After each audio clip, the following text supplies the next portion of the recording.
विराट जी, आपका तो नाम भी विराट और काम भी विराट। नमस्कार आप सर। दुबई में से आज समय निकाला और वहाँ तो ये खेल आपका बड़ा तनावपूर्ण रहता है। उसमें भी आपने और अपनी भागदौड़ भरी जिंदगी में अभी जो फिटनेस रूटीन फॉलो करते हैं, मैं जरूर चाहूंगा, देश भी जानना चाहेगा, क्योंकि नौजवान आपको आपकी हर गतिविधि को देखता है, ये आपको कैसे मदद करता है। पहली बात तो बहुत बहुत धन्यवाद सर यहाँ पे हम सबको बुलाने के लिए।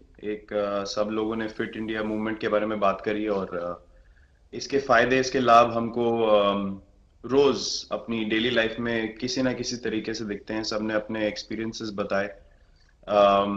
मिलिंद जी ने भी बहुत अच्छी बातें रखी। बहुत इंस्पिरेशनल उनका भी काम रहा है, उनकी जर्नी रही है पिछले कुछ सालों में। मैंने भी बहुत ऑब्जर्व किया है। और मेरे खुद के एक्सपीरियंस में सर एक ट्रांजिशन एक्सपीरियंस करने को मिला मुझे कि जिस जिस पीढ़ी में हम खेलना शुरू हुए और जो उस समय खेल की हमारी डिमांड्स थी, वो बहुत तेजी से बदली एक समय के बाद। और मुझे ये एक्सपीरियंस हुआ कि जो एक हमारा सिस्टम बन चुका था, हमारा एक रूटीन बन चुका था, वो हमारे खेल के डिमांड्स के लिए सही नहीं था और उसे बदलना जरूरी था। क्योंकि हमारा खेल बहुत तेजी से आगे बढ़ रहा था और मुझे ऐसा महसूस हुआ कि हम कुछ फिटनेस के पॉइंट ऑफ व्यू से पीछे छूट जा रहे थे। हमारी स्किल में कभी कोई प्रॉब्लम नहीं थी।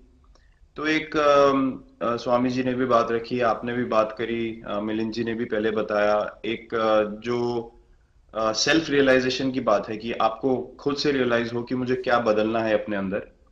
तो मुझे वो एक समय पे खुद भी एक्सपीरियंस हुआ कि नहीं, फिटनेस जो है वो प्रायोरिटी होनी चाहिए। और अगर मैं आपको ऑनेस्टली बताऊं तो पहले खेल को अच्छा करने के लिए फिटनेस मैंने शुरू करी, लेकिन आज अगर प्रैक्टिस मिस भी हो जाए तो मुझे इतना खराब नहीं लगता। लेकिन अगर फिटनेस सेशन मेरा मिस हो जाए या एक्टिविटी मिस हो जाए तो मुझे ज्यादा खराब लगता है।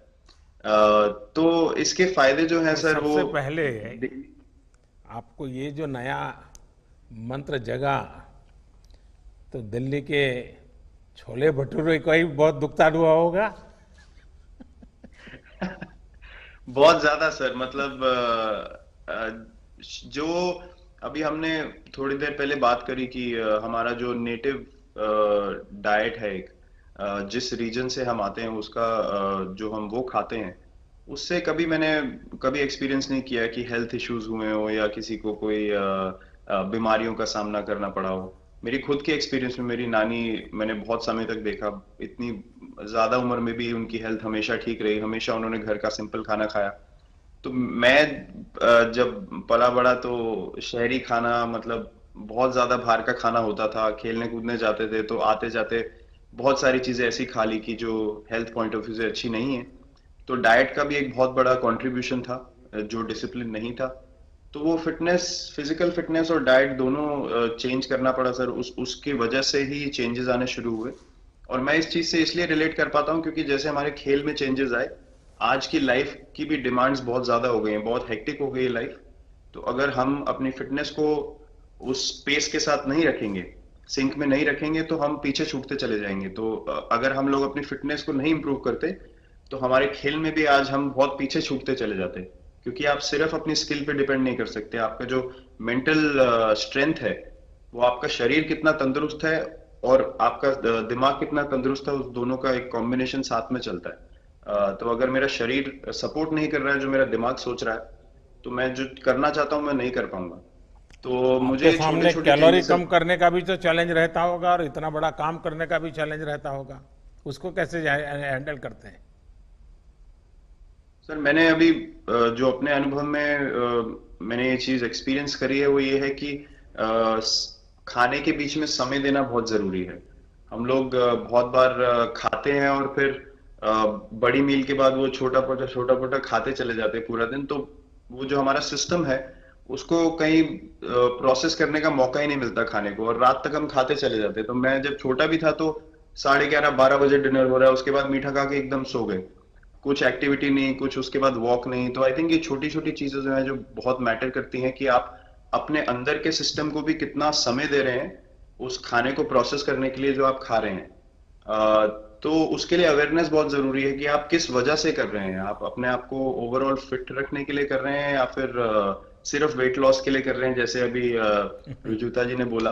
तो प्रायोरिटी बहुत जरूरी है अपने दिमाग में कि आप आपकी इंटेंशन ठीक होनी चाहिए, फिर अकॉर्डिंगली आपके रिजल्ट्स भी वैसे ही आएंगे बाहर। मैंने सुना है कि इन दिनों टीम के लिए एक योयो टेस्ट हो रहा है। क्या ये कैप्टन को भी ये योयो टेस्ट करवाना पड़ता है कि आपको छुट्टी होती है? और योयो टेस्ट होता क्या है? क्या क्या क्या करना पड़ता है? सर, टेस्ट ये बहुत जरूरी था फिटनेस पॉइंट ऑफ व्यू से। अगर आप ग्लोबल फिटनेस लेवल्स की बात करें तो बाकी टीमों से हमारा लेवल अभी भी कम है, और हम चाहते हैं कि वो लेवल हम ऊपर लेके जाएं, जो एक बेसिक रिक्वायरमेंट है। आज की डेट में हम लोग फोकस करते हैं कि जैसे T20 मैच हो गया या वनडे मैच हो गया, वो एक दिन में खत्म हो जाता है। लेकिन अगर हम टेस्ट मैच की बात करें जो 5 दिन आपको खेलना है, हर शाम को आपको वापस जाना है, अगले दिन फ्रेश आना है, तो उस पॉइंट ऑफ व्यू से ये फिटनेस जो स्टैंडर्ड था वो बहुत जरूरी था। और मैं सबसे पहले मैं ही जाके भागता हूँ, और ये कंडीशन है कि अगर मैं भी फेल हो जाऊंगा तो सिलेक्शन के लिए मैं भी अवेलेबल नहीं हूँ।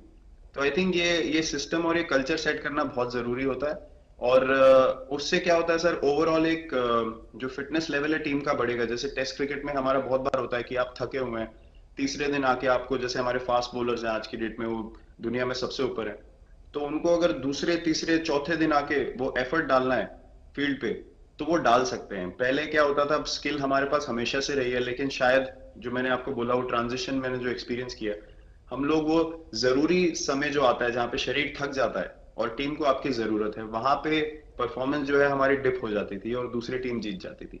आज की डेट में हमारी फिटनेस की वजह से हम वो जरूरी समय में उस चीज को कैपिटलाइज कर पा रहे हैं और हमारे रिजल्ट्स उसी तरीके से आ रहे हैं। तो एक एक sir benchmark I think elite sports में होना जरूरी है, उससे एक फिटनेस विराट कल्चर जी, बना। मैं देख रहा हूं कि आपका टाइम मैनेजमेंट तो है ही है, लेकिन फिर भी आपकी एक्टिविटी इतनी नजर आती है ना, मैं भी कभी कभी फॉलो करता हूं। कभी थकान नहीं लगती क्या आपको? सर थकान, अगर मैं ऑनेस्टली आपको बोलूं, थकान हर किसी को होती है। अगर आप फिजिकल एफर्ट करेंगे तो थकान होगी, लेकिन अगर आपका लाइफस्टाइल अच्छा है, अगर आप खा अच्छा रहे हैं, अगर आप फिटनेस रेगुलरली कर रहे हैं, आपकी रिकवरी अच्छी है, तो आपकी स्लीप अच्छी है, स्लीप पैटर्न्स अच्छे हैं, तो आपकी रिकवरी तेज होगी। तो अगर मैं थक रहा हूं और 1 मिनट में मैं दोबारा रेडी हो जा रहा हूं, तो वो मेरा प्लस पॉइंट है। तो आई थिंक वो मैंने एक चीज एक्सपीरियंस करी जो बहुत जरूरी हो जाती है। आपका ओवरऑल लाइफस्टाइल कैसा है उसके ऊपर बहुत डिपेंड करता है। विराट जी, बहुत अच्छा लगा मुझे। और मैं आपको, अनुष्का जी को और आपके दोनों के परिवार को निकट भविष्य की शुभ घड़ी के लिए बहुत बहुत शुभकामनाएं देता हूं। धन्यवाद sir, thank you so much.